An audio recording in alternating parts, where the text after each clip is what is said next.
أشهد أن لا إله إلا الله.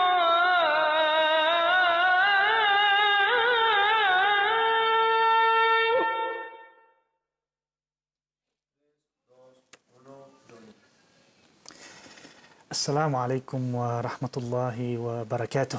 Muy buenos días y la paz de Allah les acompañe.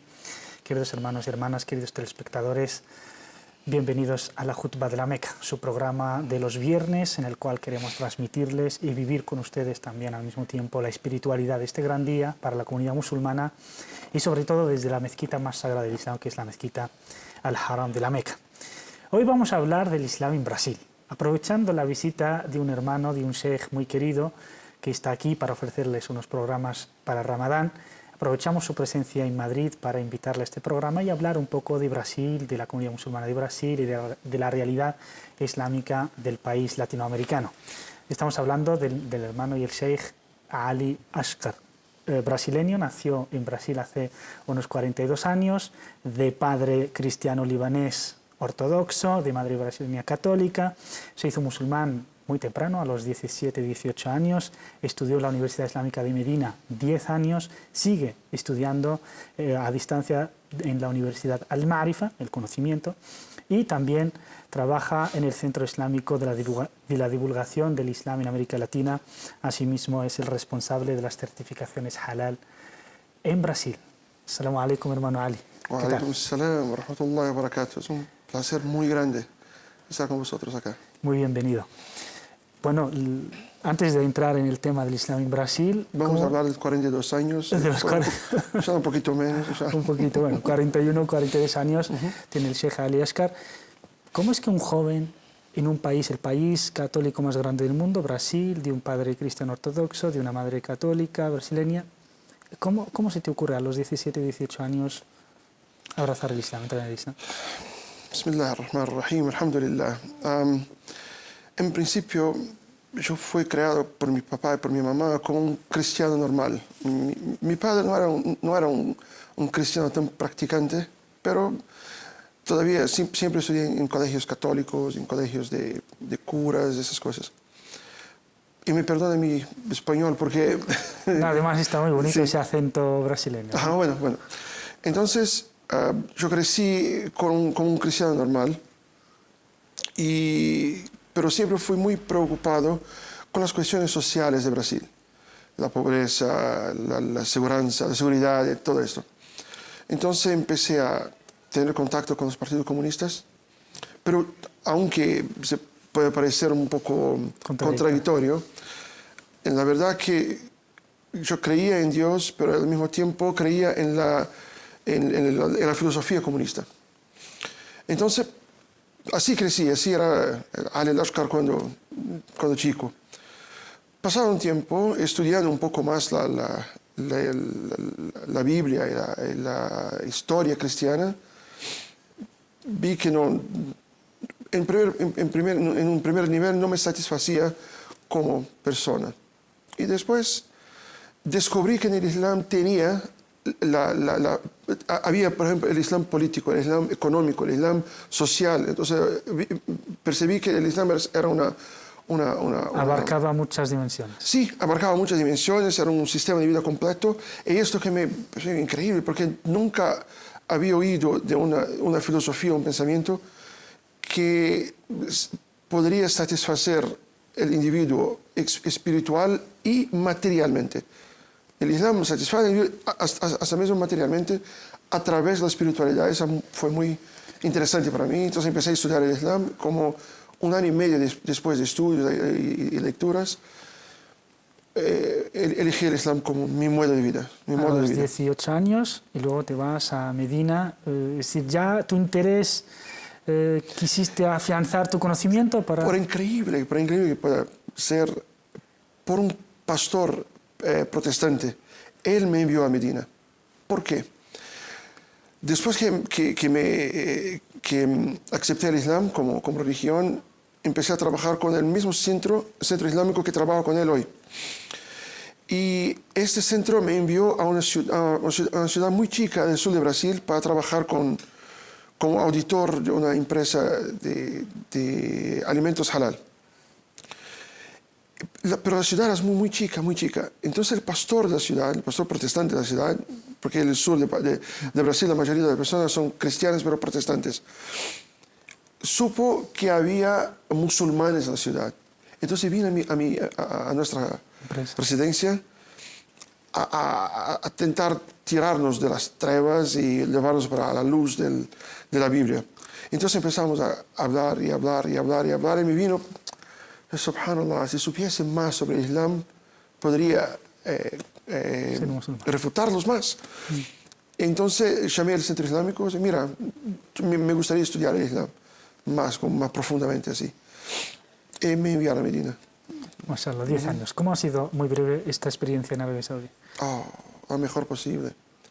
Fueron, sin duda alguna, fueron los 10 años más increíbles de mi vida, porque descubrí que, como un resumen, descubrí que todavía existe esperanza para la humanidad. Allahu Akbar. Qué bien. Eso, Muy bonito. Se puede decir. Ahora vamos a pasar al país, a Brasil. Cuando hablamos de Brasil y del Islam, ¿qué historia hay detrás? ¿A qué momento se remonta la historia del Islam en Brasil? En la esclavitud. Así que llegaron los portugueses en Brasil y los españoles también, pero en principio los portugueses traían esclavos de África y no la mayoría, pero una gran parte de los esclavos que vinieron de África eran musulmanes.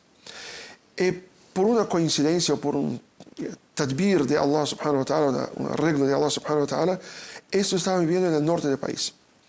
Hay historias que los malés de África crearon una república islámica muy chica entonces empezaron con conflictos y guerras con los portugueses, hasta que los portugueses hicieron un acuerdo con ellos y los enviaron para África nuevamente. Entonces, y los musulmanes, los esclavos musulmanes que estaban en África sabían leer y escribir y los portugueses no. Entonces es increíble porque los portugueses los llamaban para construir sus iglesias y para que enfeitaran, para embellezaran las iglesias. ¿Cómo la embellezaran? Con versículos del Corán. Entonces hacia hoy he construido la mezquita, la iglesia volvida para Meca.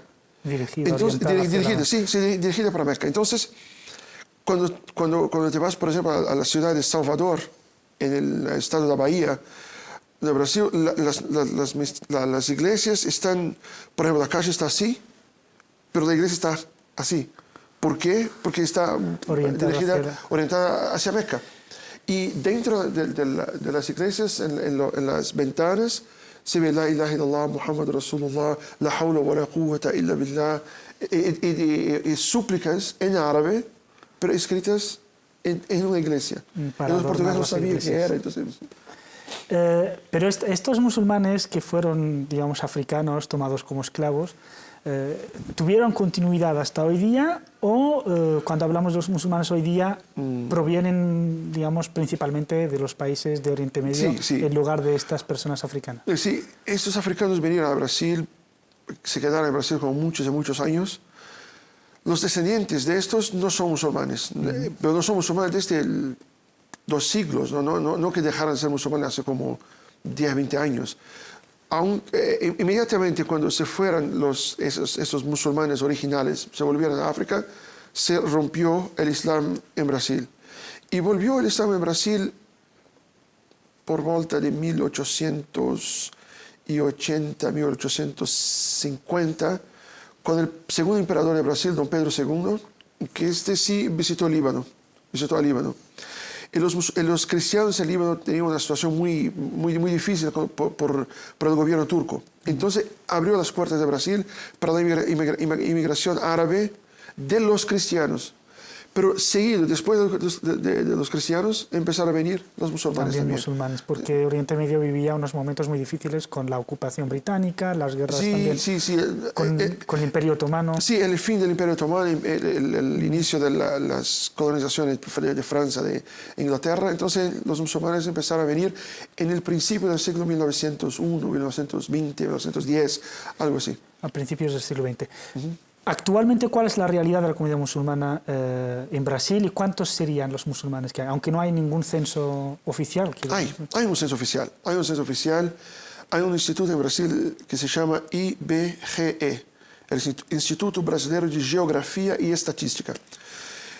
Este instituto, ahora si entras en la internet, va a ver que en Brasil hay como 30.000 musulmanes.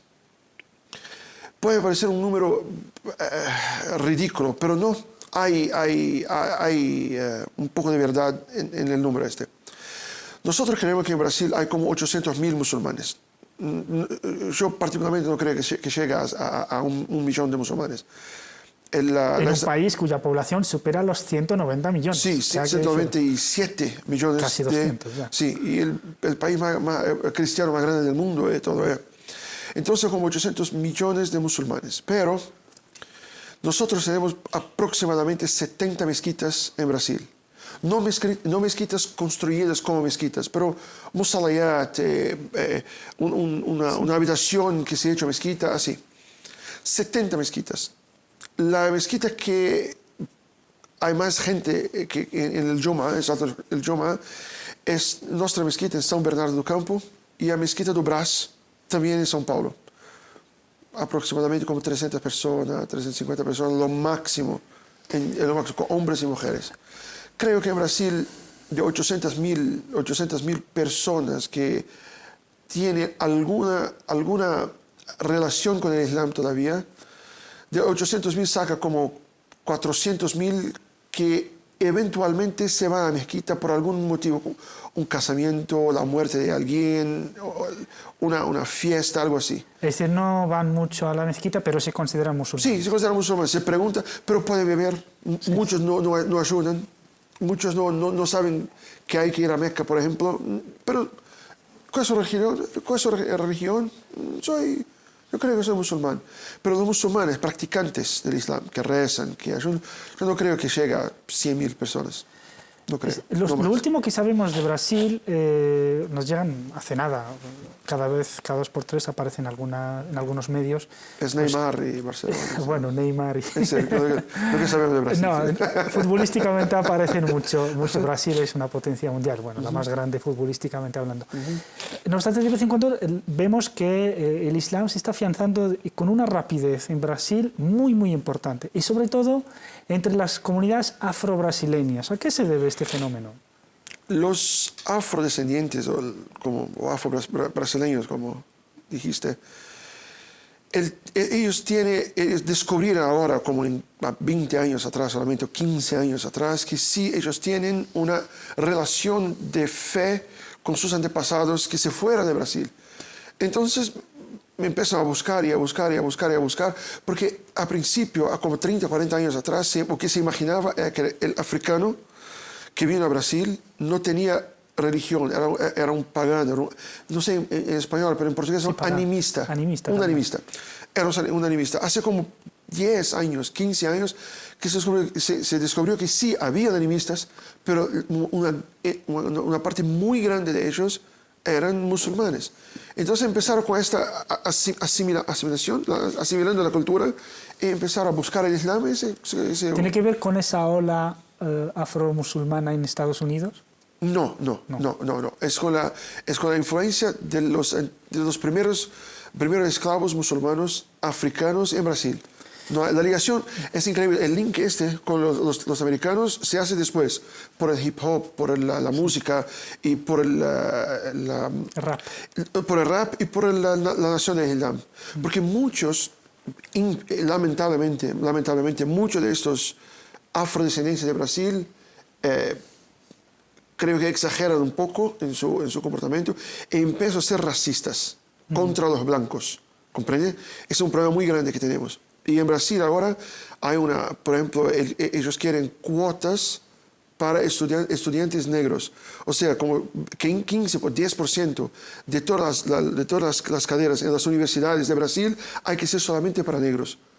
Entonces estos afrodescendientes o negros, estos negros, están se obligando a un apartheid que los blancos no lo hicieran. ¿Comprende? Algunos de estos radicales o algunos de esos racistas se vuelven musulmanes, pero entonces se mezcla. No, sí, tiene influencia del Islam, de Nación del Islam de Estados Unidos, que es un movimiento musulmán y también racista.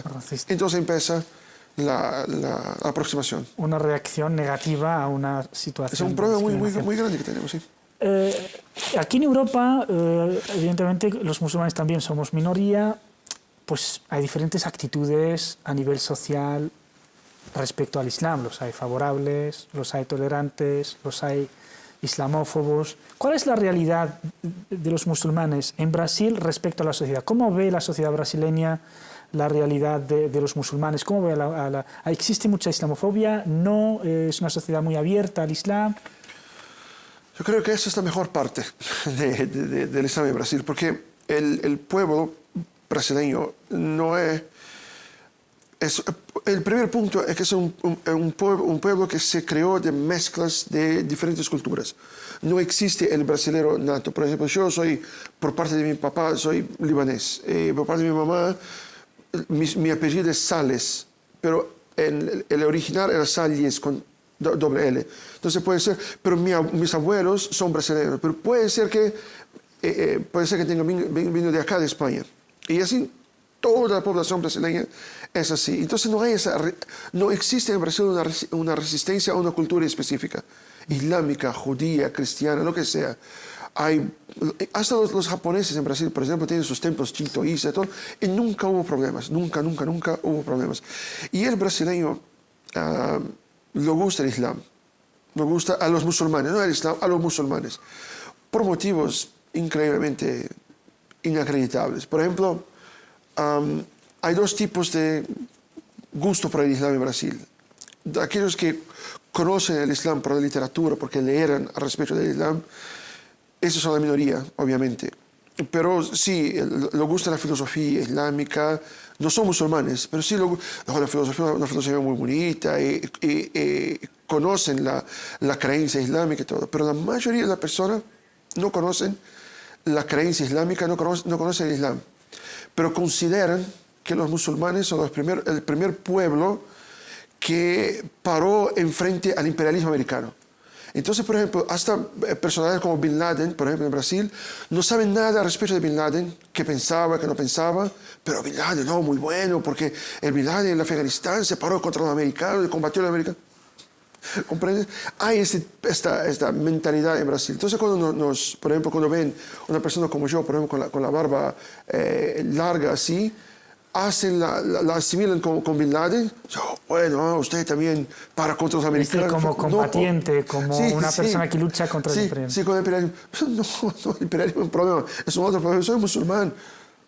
Sí, pero todavía para contra los imperialistas. Y vuelven con la misma charla. Sí, es muy curioso, muy curioso. Bueno, es conocido también que la sociedad brasileña es muy abierta, tiene muchos prejuicios acerca de las demás culturas. Entonces, ¿cuáles son los obstáculos que tiene la comunidad musulmana en Brasil para desarrollarse? Nosotros. El problema de los musulmanes en Brasil son los musulmanes. Es una lástima, porque el gobierno brasileño, por ejemplo, si 8 personas, o 18 personas, hace una comunidad oficial registrada en el gobierno brasileño, podemos pedir un pedazo de tierra para construir nuestra mezquita, por ejemplo. Y el gobierno te lo da, te lo regala. Entonces te lo da el pedazo ese de tierra y hay que construir algo allá en 20 años. Si no construyen nada en 20 años, se lo toman. Pero Eso existe. El gobierno brasileño, por ejemplo, permite que las mujeres saquen su pasaporte, su cédula, su identidad con hijab. No con niqab, obviamente, pero con hijab. Y todo, el gobierno brasileño es pro-islam. Incluyendo políticamente, por ejemplo, Estados Unidos solicitó al gobierno brasileño que enviase tropas a Afganistán. El gobierno dijo no. A Somalia, no. Y creó una tensión con el gobierno estadounidense por esas cuestiones. Entonces, tenemos toda la libertad del mundo en Brasil. Toda la libertad que te ocurras existe en Brasil. Pero los musulmanes, las lideranzas islámicas que tenemos en Brasil, no tienen el interés de informar al pueblo musulmán. Entonces encuentras, por ejemplo, musulmanes de 20 años que se revertieron, que se aceptaron el Islam a 20 años, 25 años atrás, y solamente saben el Fatiha, y solamente saben el básico del básico del Islam. ¿Por qué? Porque no tenemos en las mezquitas clases, no tenemos en las mezquitas cursos sobre Islam, salvo una o otra mezquita, pero por en general en Brasil no hay estudios islámicos. ¿Y por qué? Algunos ya me acusaron que yo acredito en teoría de conspiración. Entonces, el Islam en Brasil es una gran... Para las lideranzas, no todas las lideranzas obviamente, pero para la mayoría de las lideranzas, el Islam en Brasil es un gran concierto, un gran show, que hay que aparecer, hay que estar allá, hay que estar en la televisión, en la media. Eso es lo importante para los líderes musulmanes allá. No creo que los líderes musulmanes en Brasil tienen el interés de pasar el Islam correcto o incorrecto, sufi o... No estamos hablando de cualquier que sea el conocimiento islámico, no lo pasa, no hay el interés de pasar. No hay trabajo de base. No hay porque no quieren hacerlo. No hay porque no quieren hacerlo. La plata existe, el dinero está allá. El gobierno de Arabia Saudita, el Kuwait, todo, invirtieron millones y millones de dólares en Brasil y todavía estamos en la misma situación, pero con mezquitas construidas. Mezquitas vacías. Sí, mezquitas vacías. El proceso es el inverso. Hay que construir los corazones y después un edificio para aportar a la gente. Pero no se hace nada, no se hace nada. Este es un tema muy curioso porque hablando de los líderes musulmanes, por ejemplo, según algunos estudios que he leído, los musulmanes no solo están bien integrados, sino que además tienen unos puestos profesionales muy importantes, Sí. gente, empresarios. Sí. ¿No? Sí, es lo que digo, el dinero, por ejemplo, cuando queremos en la mezquita de Brás, por ejemplo, o con el centro islámico, si queremos hacer una actividad, no importa el costo, el dinero viene, el dinero aparece. Hay dinero, hay plata, pero no hay interés, no hay... Por ejemplo, la mayoría de los imames que tenemos en Brasil vienen de Egipto. Pasan 2 años y se vuelven a Egipto. Ganan con un salario de $2,000 por mes. En Egipto, mashallah, es una fortuna. No aprenden la lengua, se quedan con los propios árabes. Con los propios árabes y tienen miedo de corregir a los árabes porque tienen miedo de perder su empleo, esos $2,000 por mes. Entonces, no, está todo bien, está todo cierto. Déjame contar un absurdo que pasó en Brasil en una de las mezquitas. Por el fin de Ramadán, hay el Eid al-Fitr. Invitaron a una personalidad cristiana árabe que en la época era el prefecto, el alcalde de São Paulo. El alcalde de São Paulo. Pero sabes que el Eid al-Fitr tenemos que ver el sol, si sale la luna. Si sale la luna, el otro día es el Fitr. Si no sale, es el otro día, sí. Entonces marcaron para el 29 de Ramadán. Y la luna no salió. Entonces llamaron a la secretaria de personalidad. Mira, tenemos el 29 solamente. Tenemos el día que está marcado como hace como un mes, que la agenda del político este es muy llena, entonces no se puede. Y cierran el Fitr un día antes en el 29. El sheikh hizo la khutbah del Fitr ayunando. Y los musulmanes rompieron el ayuno en la mezquita por el alcalde. Impresionante. Hay otro tema que me gustaría hablar, que es el tema son muchos los que tienen que ver con los musulmanes de América Latina en general, no solo en Brasil. Uno de ellos, por ejemplo, es, primero, ¿por qué no tenemos a brasileños, a latinoamericanos formados para que ellos mismos dirijan a las comunidades musulmanas de allá? Por dos motivos. El primer motivo es porque no hay conocimiento. Entonces, por ejemplo, el brasileño que acepta el Islam no tiene el conocimiento suficiente para que se quede enamorado de la religión y crezca en su corazón el interés de aprender más. Y los que van a las universidades árabes, muchos de ellos no se adaptan muy bien a la cultura árabe, a la manera del pueblo árabe de ser, especialmente en Arabia Saudita, por ejemplo. No porque son malos, no porque son buenos, porque eso es muy distinto, muy distinto. El clima es distinto. Entonces se van, quedan como un año, 2 años, y hay que hacer 2 años solamente de lengua árabe, entonces más 4 años de la facultad. Son 6 años, es mucho tiempo. Por en general, la comunidad de los reversos en Brasil los brasileños son pobres, no son personas entonces hay que volver para ayudar a la familia, hay que trabajar, hay que esto. Entonces es muy difícil quedarse allá para... Otra cuestión que tiene que ver también con las comunidades musulmanas allá en América Latina es cierto, puedes confirmármelo o desmentirlo, sí. Es un cierto racismo o supremacismo de los árabes respecto a los no. Sí, obviamente. Hay un racismo muy grande. El racismo obviamente nunca es justificable, pero la mayoría de los árabes en Brasil son libaneses. Los libaneses cuando llegan a Brasil no tienen por intención natural enseñar la religión, establecer el Islam, como por ejemplo el del Golfo. El saudita, el kuwaití, el yemení, cuando llega a un país, quiere establecer su religión, entonces empieza a trabajar por la religión. El libanés no, el libanés, los sirios, cuando llegan a Brasil, Money. Sí, dinero, plata y la comunidad libanesa. Hasta yo ya oí con mis propias orejas en una mezquita de Brasil, un imam libanés con la comunidad libanesa. Estábamos todos allá y no había extranjeros, era el Fajr. No había ningún extranjero. Y el imam, sí, mira qué bueno, solamente nosotros, los libaneses acá en la mezquita.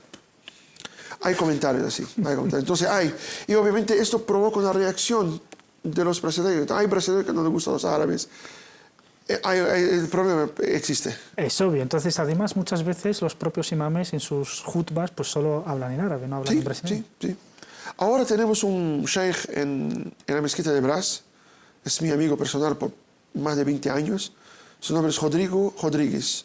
Es un brasileño que nació en Brasil, de padre brasileño y madre brasileña, y estudió en Riad.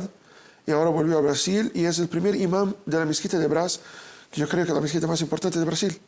Mashallah. Pero está como 2 meses solamente. Hablando un poco de que la procedencia de muchos musulmanes árabes pues son de Oriente Medio, ¿repercuten los conflictos en Oriente Medio sobre la comunidad ahí en Brasil? Los libaneses traen todos sus problemas de Líbano para las mezquitas en Brasil. Entonces hay el Tayyar al-Mustaqbal, el Arbatash Adar, y el Hazb al-Amal, o Hazbullah, todo encuentra en las mezquitas. Traen todos sus conflictos para Brasil. Esa es una lástima. El brasileño algunos lo entienden, los otros imaginan que eso es parte del Islam y hace una confusión muy grande. Pero hay es increíble.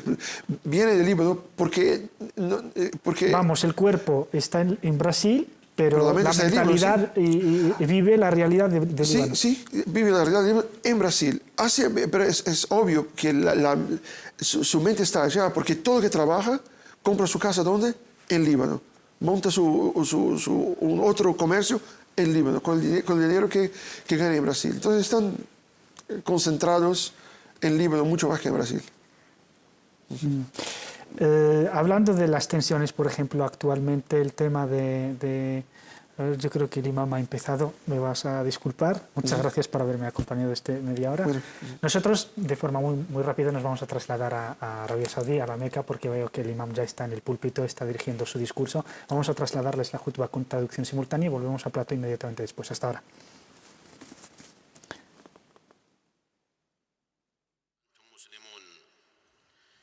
يا أيها الناس اتقوا ربكم الذي خلقكم من نفس واحدة وخلق منها زوجها وبث منهما رجالا كثيرا ونساء. Todas las alabanzas son para Allah, uno único, sin socio ni igual.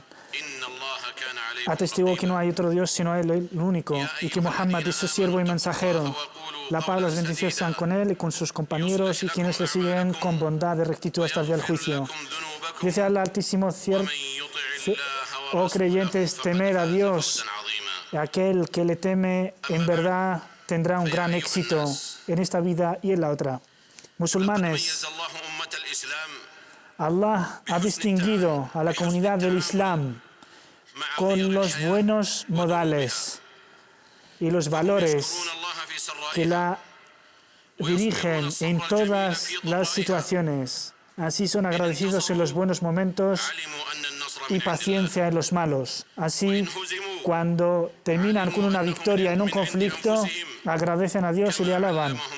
Y cuando son derrotados, son pacientes y se resignan. Dice Allah Altísimo, ¿acaso cuando os llegó una hecatombe, una catástrofe, una derrota, y habéis pensado que habéis sufrido mucho, pero Allah quiere de esta catástrofe que seáis más creyentes y os resignéis ante Él?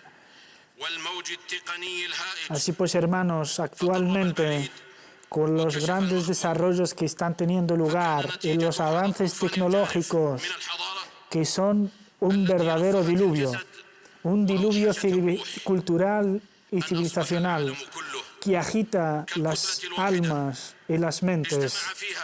Así pues, toda la humanidad junta al mismo tiempo la crueldad del pueblo de Noé, la corrupción del pueblo de Zamud, la conspiración de los hermanos de José, del profeta José. Así pues, en la actualidad vivimos todas las violaciones que se cometieron en los pueblos anteriores. Y así pues, hoy día, las tensiones, los conflictos están al orden del día. Y así mucha gente sufre tanto sufrimiento que ha llevado a todo el mundo a la desesperación, al pesimismo, de tal modo que cada uno parece estar asfixiándose como si se fuera elevando en el cielo y en el aire. Así vemos países destruidos, invadidos, ciudadanos encarcelados, asesinados, muchos huérfanos, muchas viudas. Todo ello en nombre de unas causas hipócritas, de unas causas y por motivos falsos, intentando encubrir unos fines inmorales con buenas palabras. Y así se pierde la justicia. Entre otras excusas falsas son los derechos humanos. En nombre de estos derechos humanos se mandan fragatas, aviones de guerra para invadir países sin misericordia ni compasión. La umma del Islam es una umma orgullosa. مهما ضاقت أمورها Por muy نائحة مستعجلة grandes que fueran las dificultades que vive, تودع قضاياها no acepta la humillación, no acepta la derrota, pues las lágrimas no nos las quita nadie.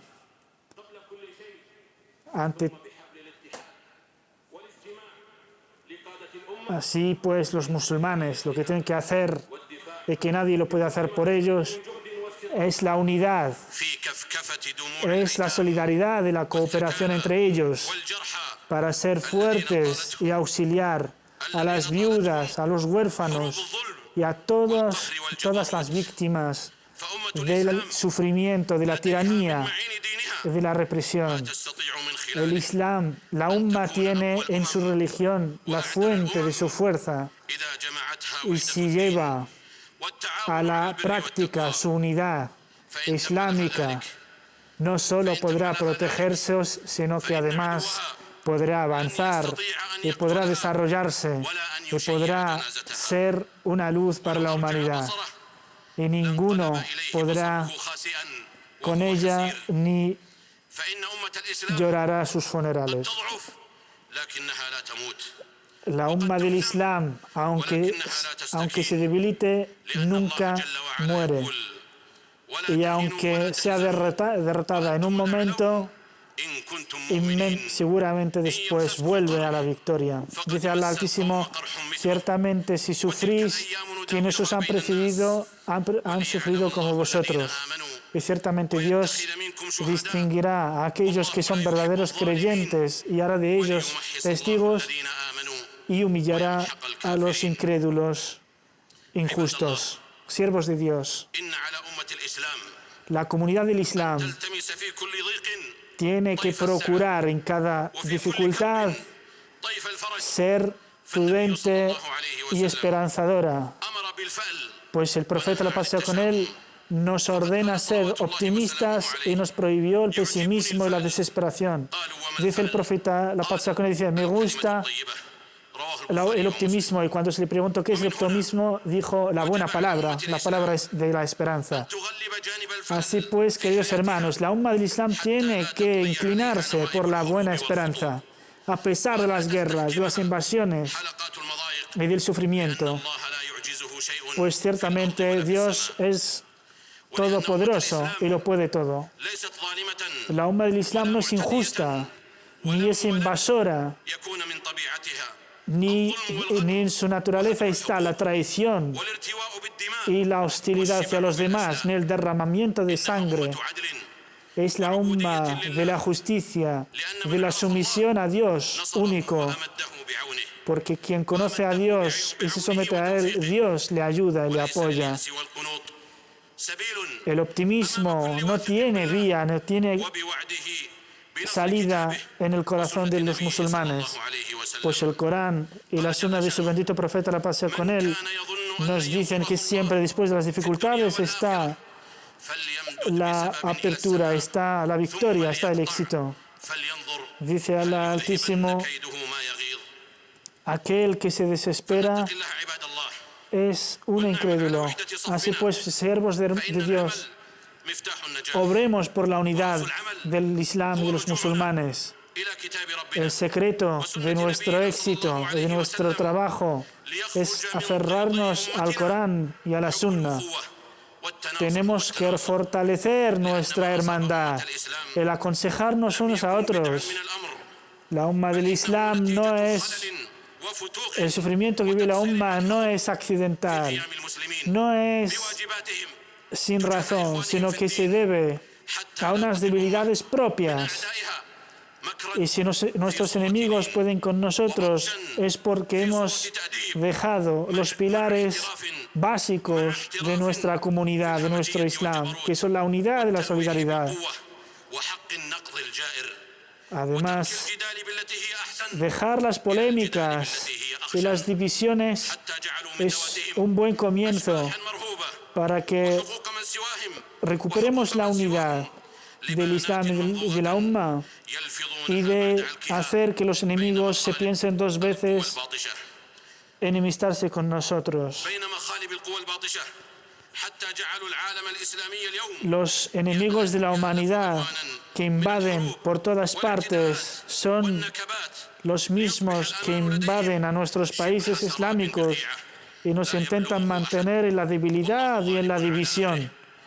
Pero Allah أكثر الناس لا يعلمون les humillará لن تكسر y رماحهم dará la unidad ولن a la يأكل umma del Islam, aunque los ignorantes no lo saben. الغنم إلا القاصية Dice el profeta que ciertamente del rebaño el lobo come a la oveja descarriada. وظنوا أنهم قد كذبوا Dice el Altísimo, hasta cuando los profetas creen que no van a ser respaldados y auxiliados por Dios, entonces les viene nuestro auxilio y les damos la victoria sobre los enemigos. Y Allah dice, ciertamente después de la dificultad viene الله لي ولكم la victoria. القرآن العظيم Que Allah نفعني وإياكم nos bendiga con el Corán من الآيات y والذكر nos haga servirnos قلت ما قلت de sus enseñanzas.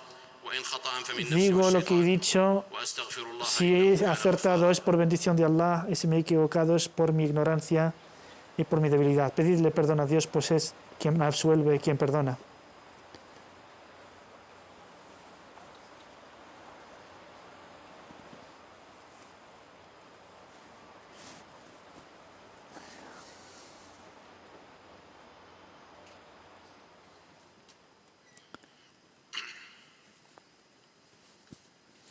الحمد لله على إحسانه Alabado sea Allah por su generosidad. وعلى توفيقه وامتنانه Agradecido es por sus dádivas فاتقوا الله عباد y الله por sus bendiciones. ثم اعلموا Musulmanes, temed a لنا Dios إخوانا في الشام y sabed que tenemos a unos hermanos en Sham, en Siria, تكاثرت عليهم que الإحن están sufriendo اجتالتهم conspiraciones de todos lados. Se juntaron ahí las tiranías التسلط والجبروت y los criminales ظلم que وعدوان les están tratando وتشريد con brutalidad y les están ونساء condenando a sus mujeres a la viudidad y a los hijos con la orfandad. كفت سقوف Les matan con hambre, نزت جدران con la sed y واستنقذت con بيوتهم las armas.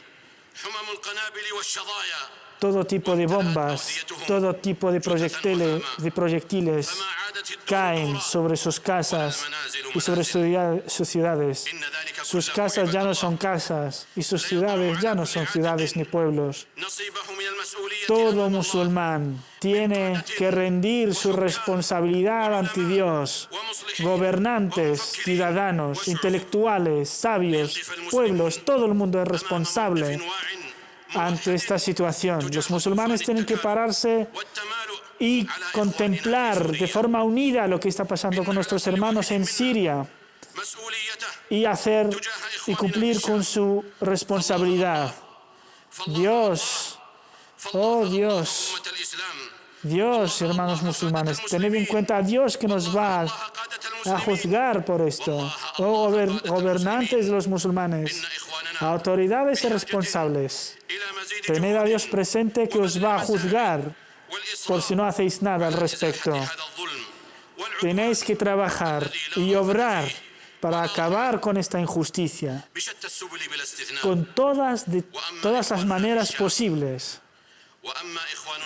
Nuestros hermanos en Siria, les decimos a nuestros hermanos en Siria, ciertamente Dios está con los pacientes. Allah está con los pacientes. Dios da la victoria a los pacientes y a quienes son rectos y son benevolentes.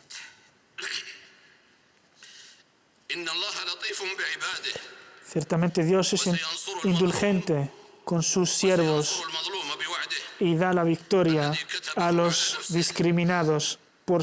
Es una promesa que les ha dado a todos los discriminados y a las víctimas de la injusticia.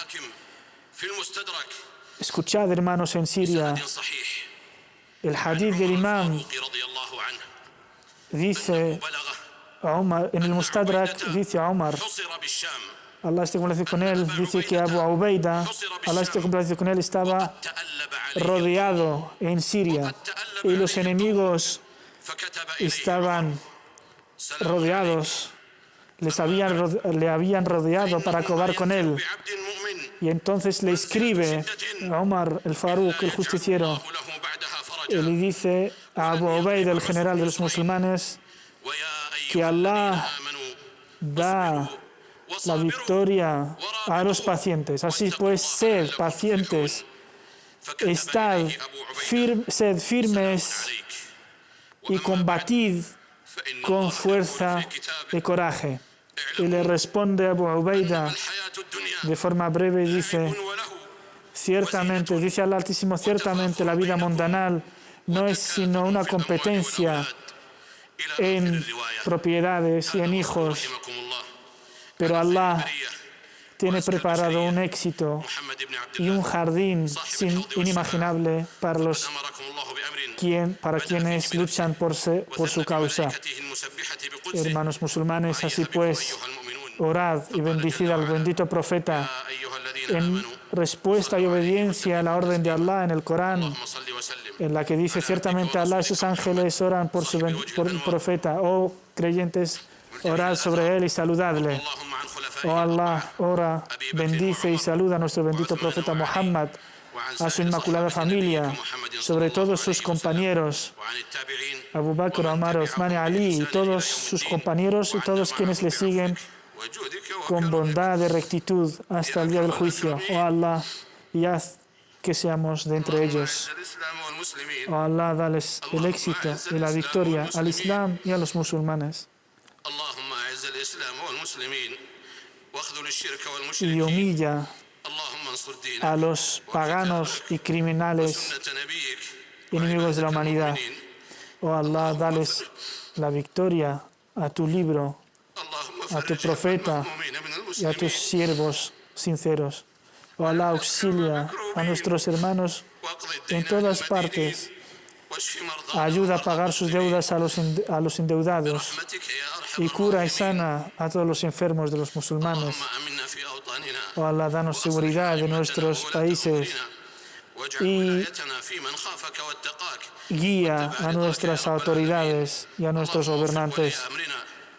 Oh Allah, ayúdales en aquello que es de tu complacencia. Ayúdales a tomar buenas decisiones y a tener buenos consejeros. Oh Allah, dales la victoria y tu auxilio a todos los discriminados en todas partes del mundo, en forma especial nuestros hermanos en Birmania, en Palestina y en Siria. Oh Allah, humilla a los genocidas criminales que les humillan y les matan. Oh Allah, tú eres quien todo lo puede. Haz que tus enemigos, los enemigos de los pueblos, sean humillados y haz que su traición vuelva en su contra y su crueldad vuelva en su contra. Oh Allah, libera a los prisioneros y sé misericordioso y compasivo con sus muertos. Oh Allah, danos el bien en esta vida y el bien en la otra vida y protégenos del fuego del infierno. Ciertamente eres el omnisciente y el más potente y ciertamente todas las alabanzas te pertenecen. Queridos hermanos, acto seguido se va a proceder a la oración del viernes. Inmediatamente después volveremos a Plató.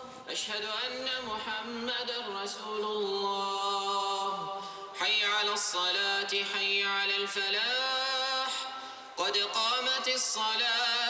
قامت الصلاة الله أكبر الله أكبر لا إله إلا الله استووا اعتدلوا الله أكبر الله أكبر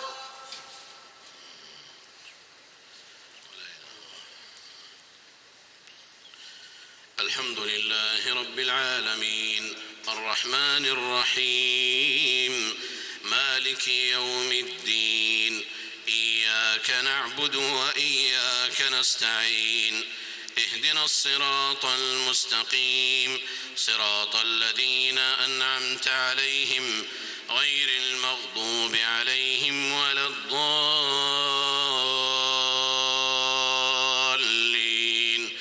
آمين إنا أعطيناك الكوثر فصل لربك وانحر إن شانئك هو الأبتر. الله أكبر.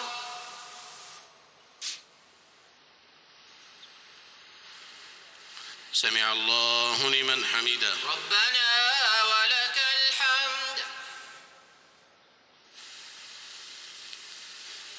الله أكبر. الله أكبر. الله أكبر. الله أكبر. الله أكبر. الله أكبر.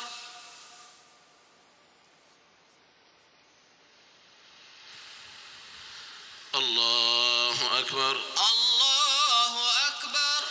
الحمد لله رب العالمين الرحمن الرحيم مالك يوم الدين إياك نعبد وإياك نستعين اهدنا الصراط المستقيم صراط الذين أنعمت عليهم غير المغضوب عليهم ولا الضالين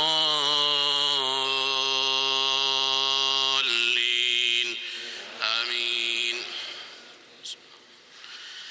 قل هو الله أحد الله الصمد لم يلد ولم يولد ولم يكن له كفوا أحد. الله أكبر.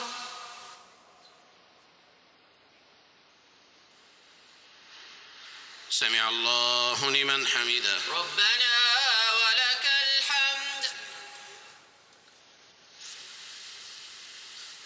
الله أكبر. الله أكبر. الله أكبر. الله أكبر. الله أكبر. الله أكبر. الله أكبر. الله أكبر.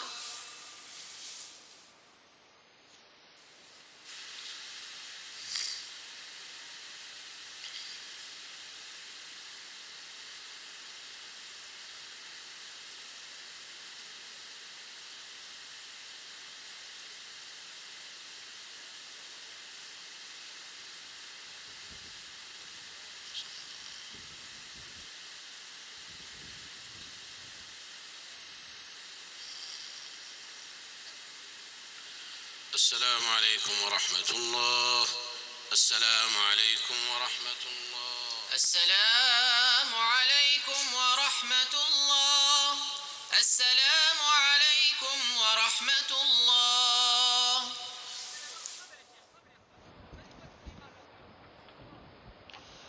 اللهم أنت السلام ومنك السلام تباركت وتعاليت يا ذا الجلال والإكرام. اللهم ربنا آتنا في الدنيا حسنة وفي الآخرة حسنة وقنا عذاب النار. اللهم تقبل منا إنك أنت السميع العليم وتب علينا إنك أنت التواب الرحيم. الحمد لله الحمد لله الحمد لله الذي Assalamu alaikum wa rahmatullahi wa barakatuh. Bienvenidos de vuelta a los platós de San Sebastián los Reyes para transmitirles en directo la Jutba de la Meca. Ya vamos a entrar en la la segunda parte del programa. Vamos a analizar la Jutba de la Mezquita al Haram de la Meca. Ha sido una Jutba muy emotiva, donde el imam ha hecho un fuerte llamamiento a la unidad y sobre todo a ir en socorro y auxilio del pueblo sirio. Querido Sheikh Ali Asghar, si la umma no está unida, difícilmente podrá ayudar y socorrer al pueblo sirio.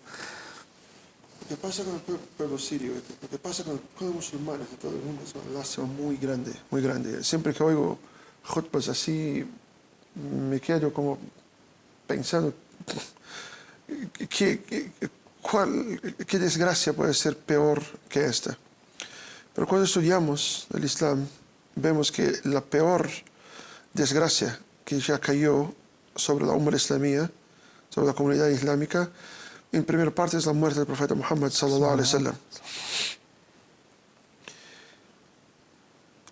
Y la muerte del profeta Muhammad sallallahu alaihi wasallam no es una desgracia solamente sobre la Umma como porque el profeta se fue, pero perdimos la lideranza, perdimos el imam. Y hoy vemos que la mayoría de las personas que podrían ser nuestros líderes conspiran contra la comunidad islámica. El profeta Muhammad sallallahu alaihi wasallam dice que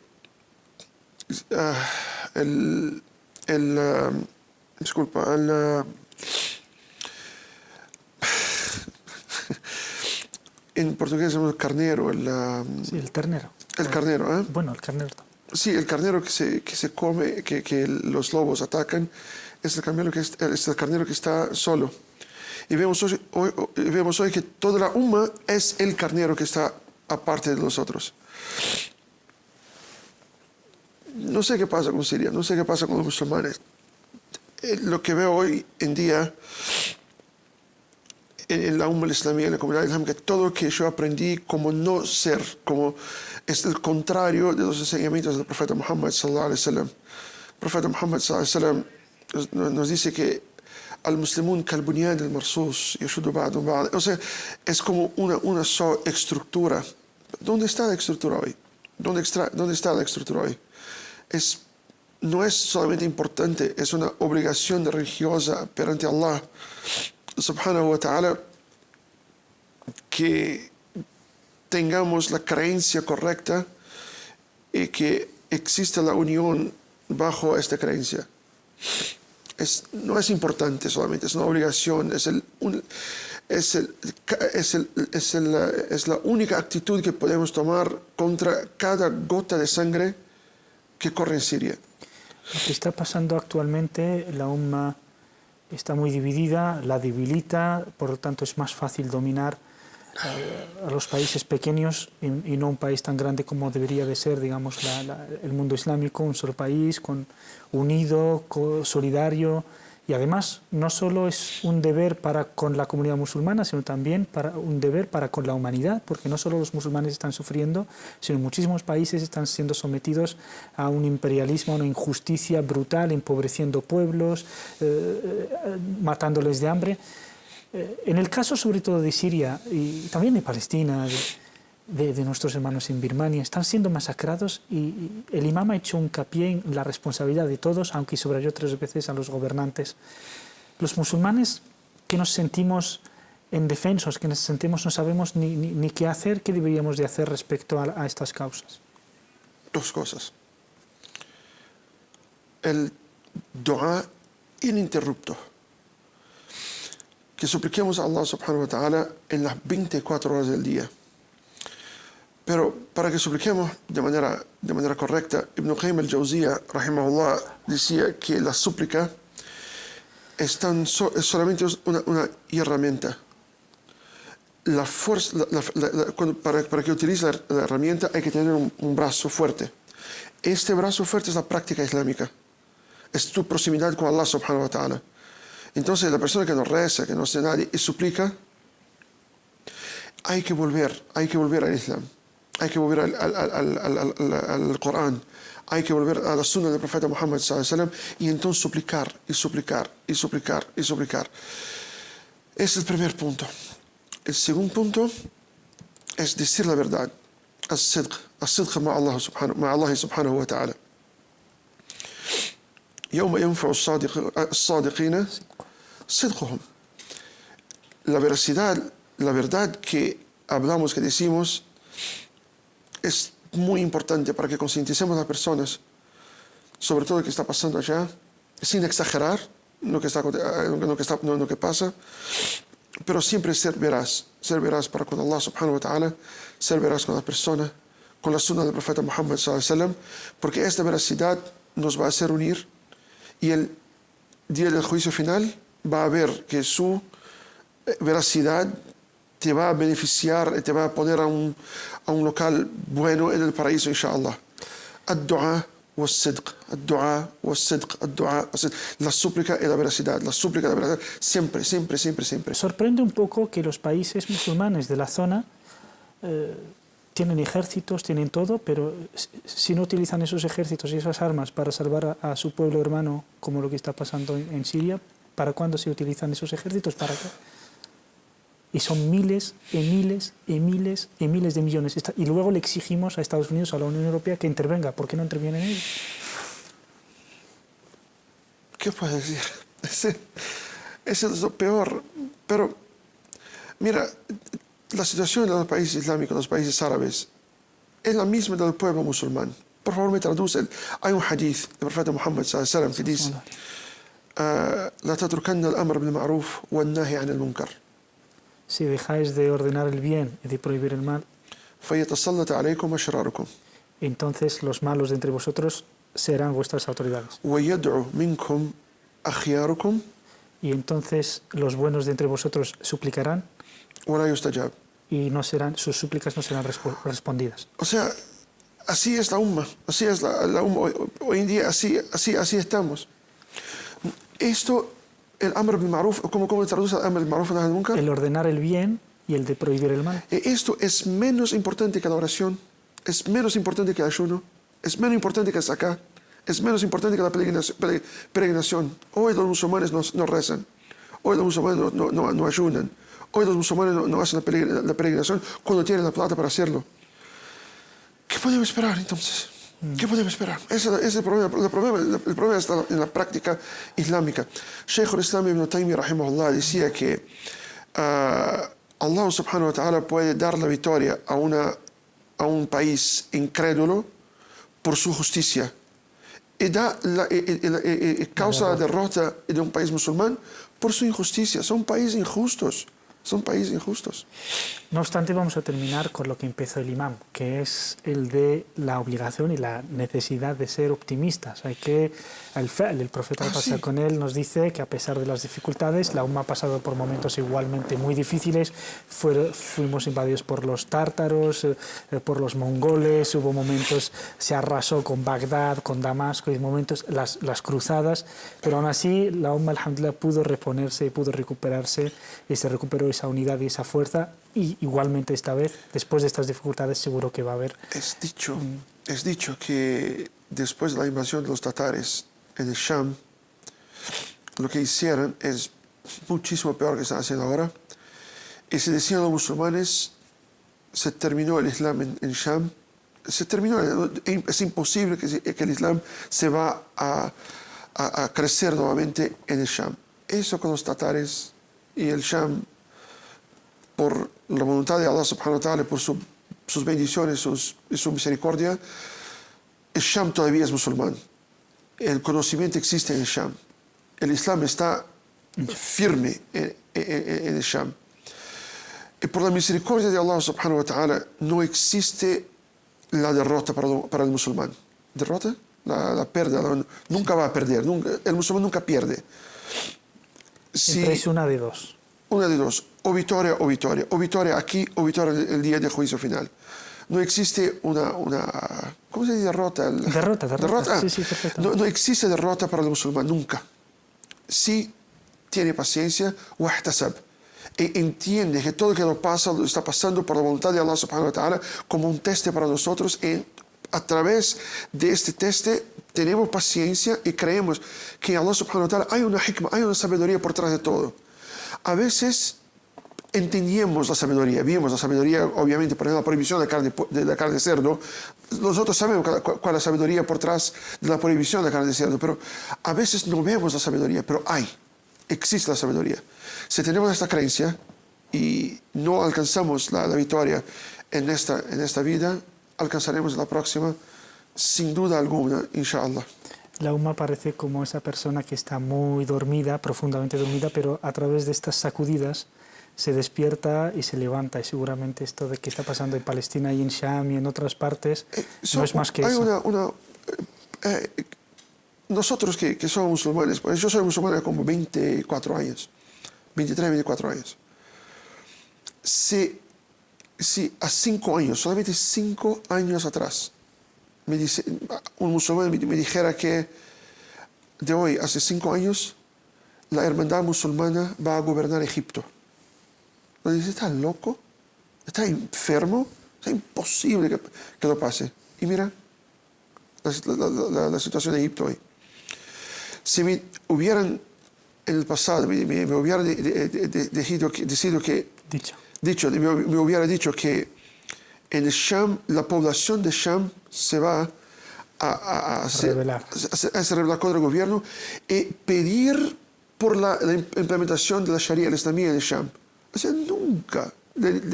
Imposible. El pueblo de Sham no quiere Islam. Mira qué está pasando. Entonces, Allahu Alam, en 1 año, 2 años, ¿qué puede pasar?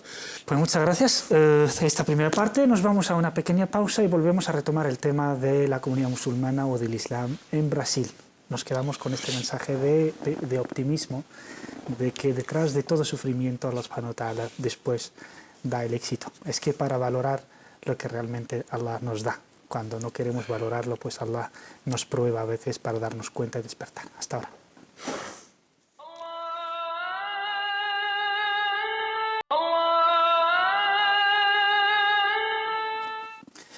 Bienvenidos de vuelta, assalamu alaikum wa rahmatullahi wa barakatuh, ya a esta última parte de la Jutba de la Meca, que tenemos como ahora que son las 12:15, unos 5, 7, 10 minutos como mucho, inshallah, que nos quedan. Nos hemos quedado durante la pausa hablando de esa esperanza, que es una esperanza ya no solo para los musulmanes, sino, como hemos dicho antes, para toda la humanidad. Estamos necesitados de justicia, tenemos sed de compasión, de solidaridad y compasión. Volviendo al tema de los musulmanes en Brasil, por desgracia, digamos, lo que vive el mundo islámico de división, de debilidad, pues lo vive también la comunidad musulmana en Brasil y en muchas otras partes.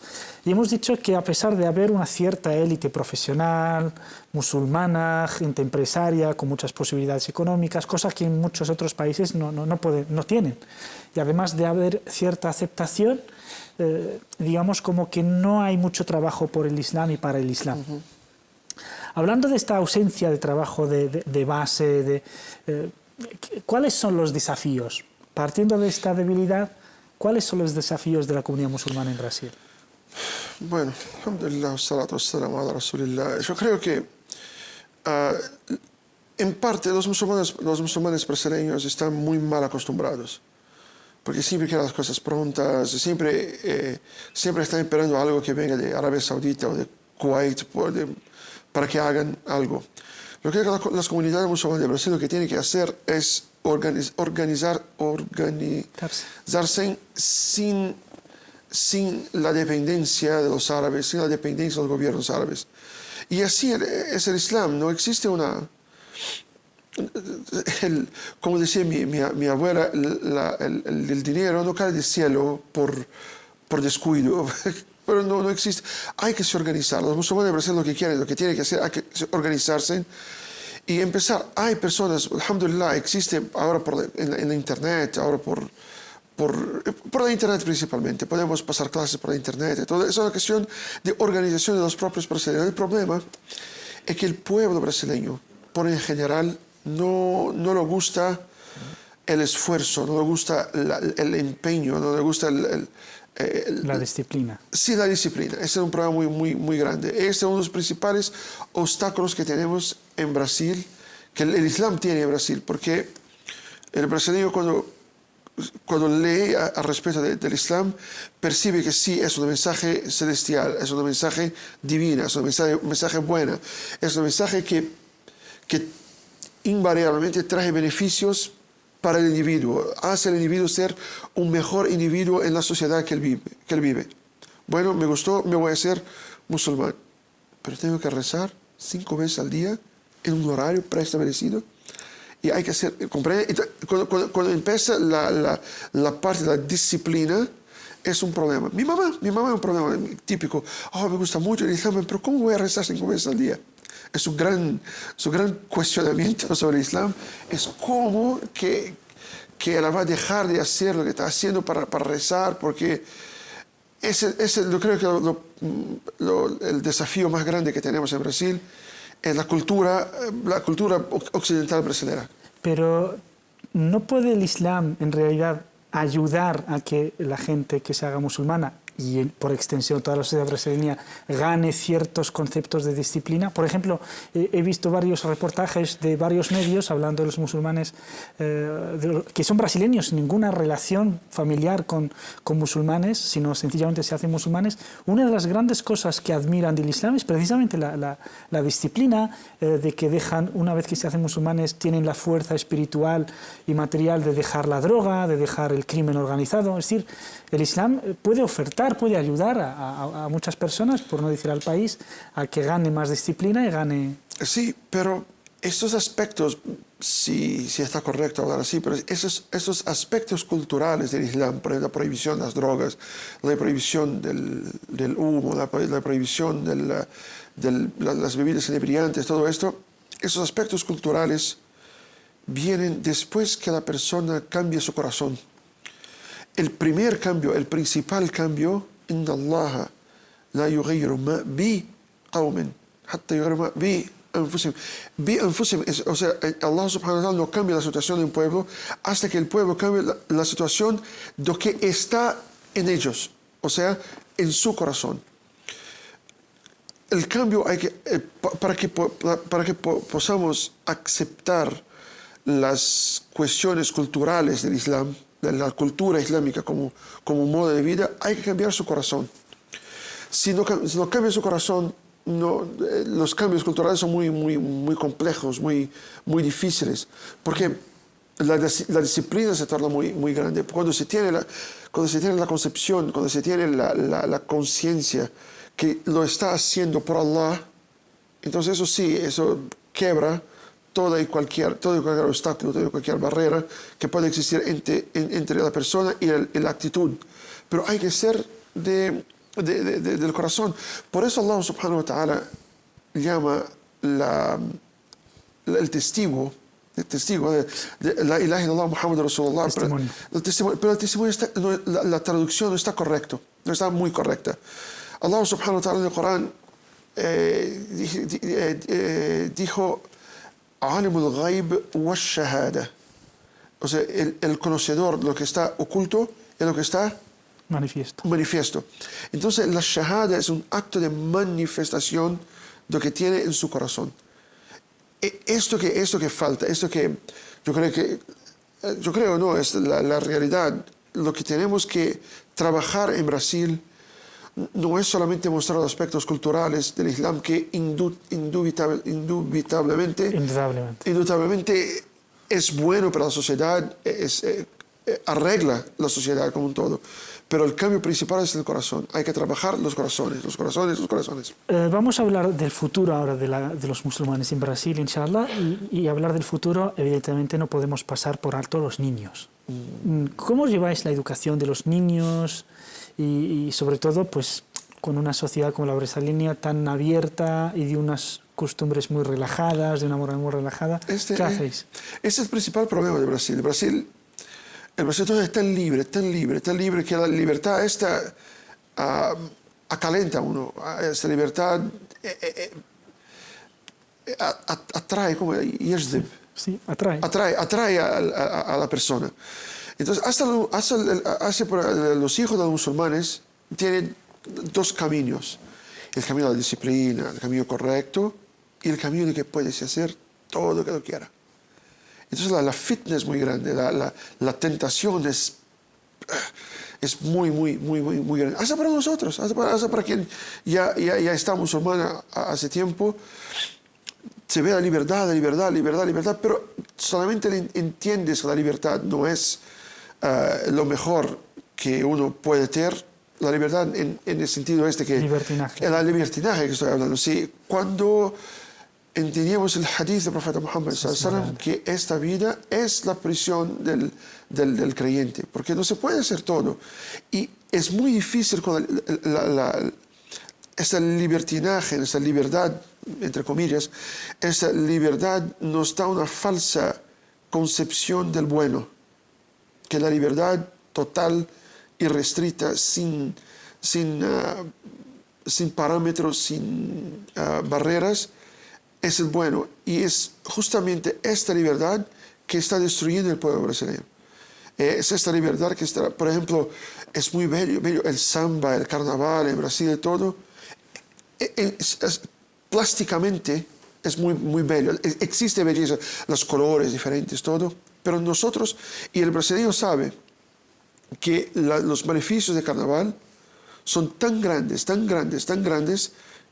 pero son, la media no habla mucho de ellos, para que el próximo año la plata entre Brasil el turismo. Entonces, esta libertad es muy, en Allah subhanahu wa ta'ala, o sea, en belleza el incorrecto, hace el incorrecto bello. Y eso es el principal problema que tenemos en Brasil. Sí, por último ya, tú que conoces muy bien, eres brasileño, conoces la realidad de las comunidades musulmanas, también hay que decir que hay cierto despertar y compromiso de los musulmanes en Brasil que no lleva muchos años, por tanto hay que valorarlo. Es decir, estamos hablando nada más de los últimos 20, 15 años, en donde hay una especie de trabajo, se intenta organizar ese trabajo, se intenta hacer algo, por lo menos existe esa intención. ¿Cómo ves a los musulmanes de ahora a unos 20 años? Es decir, una generación. ¿Va a ir a mejor, va a ir a peor, va a seguir igual? Como dijo Umar ibn Khattab, lo peor en la jahiliya es lo mejor en el Islam. Entonces percibo que los brasileños musulmanes que comprendieron la religión, entendieron la religión como se debe comprender, se tornan muy fuertes. Por ejemplo, los musulmanes brasileños son muy pocos, no son muchos, pero son muy fuertes. Porque para que uno pueda dejar toda libertad que estamos hablando ahora y pasar rechazar esa libertad, no la quiero, esa libertad no es lo que es bueno para mí. Y pasa entonces, imagínate cuánto cuesta a una muchacha en Brasil dejar el bikini, dejar la playa, dejar las fiestas y poner el hijab y caminar por las calles de Brasil utilizando el hijab completo. Algunos utilizan hasta la burka en Brasil. No hay mucho, pero yo conozco como 2 o 3 muchachas que sí lo utilizan la burka. Por este cambio... El niqab, no el burka. El niqab, es niqab. Sí, el niqab. No, aquí hay otra concepción de burka. Así no, es niqab, sí.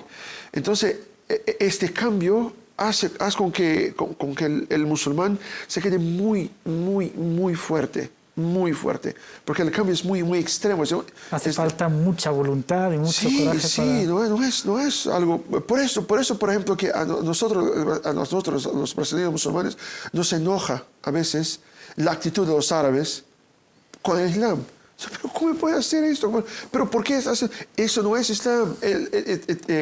Escuchas árabe, no, pero no hay problema, es lo importante que queremos acá. Comprende la falta del compromiso con el Islam. Por cierto, una pregunta que me he pasado por alto. ¿Hay algún organismo que represente a todos los musulmanes de Brasil delante del gobierno central o no? ¿O aún no existe esta organización? Hay como 2 o 3 que están peleando entre sí. El Hayat Kibar al-Ulama al-Muslimin en Brasil, la Asamblea General de los Sabios Musulmanes de Brasil, que no hacen nada. Hay la Unión Nacional Islámica. Esta sí tiene una representatividad más próxima del gobierno brasileño, pero no se puede decir que estas organizaciones están aceptadas por todos los musulmanes. La mayoría de los musulmanes ni mismo la conocen. ¿Por qué? Porque es solamente una cuestión de título. Yo soy el presidente de UNI, yo soy el presidente de la Hayat Kibar al-Ulama, de la Unión de los Sabios. ¿A qué son árabes? Obviamente. Los brasileños no tienen... Siempre para colgarse... Los brasileños es el problema, porque en la UNI y en la Unión de los Sabios Musulmanes no se habla portugués, en estas organizaciones. 90% de los componentes de esas organizaciones ni siquiera hablan portugués. Entonces los brasileños no tienen representatividad ninguna. ¿Y la tercera es? ¿La tercera? Tenemos la Asamblea de los Sabios, la UNI, y la tercera, has dicho 3. No me recuerdo entonces, pero ¿por qué no hay? Porque, mira, puede ser que haga una tercera, pero hasta yo que trabajo con un centro islámico y todo, no tengo conocimiento. Si me preguntas ahora, ¿qué la UNI, qué está haciendo? Te digo, no sé. No sé. Pues, querido hermano Sheikh Ali Ashkar, muchísimas gracias. Ha sido muy ameno, la verdad es que me hubiera gustado estar más tiempo, pero bueno, seguiremos nosotros, pero fuera de cámara, inshallah. Muchísimas gracias. Muchas gracias, es un placer muy grande estar acá, es una satisfacción muy grande estar cooperando y colaborando con los musulmanes de acá, con los musulmanes del mundo que nos están haciendo. Es un placer muy grande estar practicando la unión entre los musulmanes, eso es lo más importante. Alhamdulillah, muchísimas gracias. Jazakumullahu khair. Bueno, no podíamos hablar de más temas, por ejemplo, el discurso de los musulmanes en países como Brasil, que sí traemos los problemas, pero bueno, de alguna forma indirecta lo hemos tratado y abordado, pero no de forma principal. Si inshallah nos vienes a visitar otro día, lo hablaremos en profundidad. Inshallah. Nos quedamos con el mensaje de esperanza, tanto para la comunidad musulmana en Brasil como para la Umma del Islam, inshallah, y para nuestros hermanos en Siria. Nos quedamos con ese mensaje porque seguramente después de toda dificultad y sobre todo habiéndose puesto de pie por la libertad, por la dignidad, por la justicia, y siempre los valores estos salen ganando, siempre. Por lo menos uno muere de pie, pero seguramente los injustos caerán y caerán con ellos sus aliados. Amén. Les emplazo hasta el próximo viernes. Espero que les haya gustado el programa de hoy. Hasta el próximo viernes, inshallah. Sean felices y que Allah les guarde y bendiga. Assalamu alaikum wa rahmatullahi wa barakatuh.